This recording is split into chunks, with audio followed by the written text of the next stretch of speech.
Chunu le zopa adia chanu golu pe nahi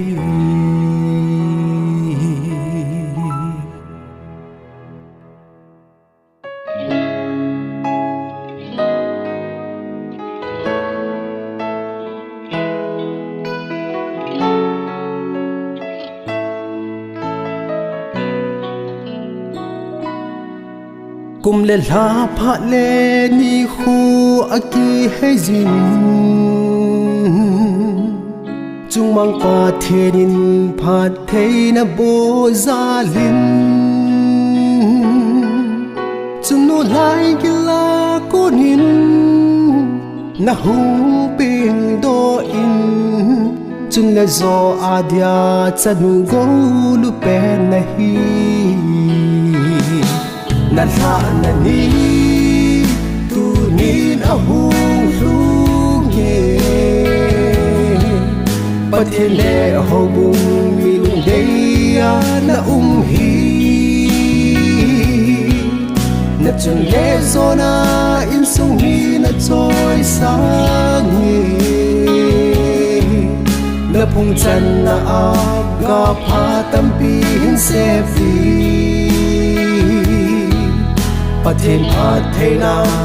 na hin phung vui sing hen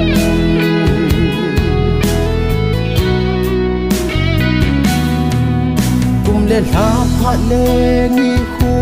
achal bangin na khang hoi lai zong tu hin a hung chu tai na la na ni zong tu ni a hung thô lung ye keng nei ding ka hin thau ve ham zang pha na tha na ni tu ni a hung lung ye pathe le ho bum lung de ya na hi na chun le zona in sung mi na choi sang ni na phung chan na a ga pha tam pi hin se fi pathen pathena na hin phung vui sing hen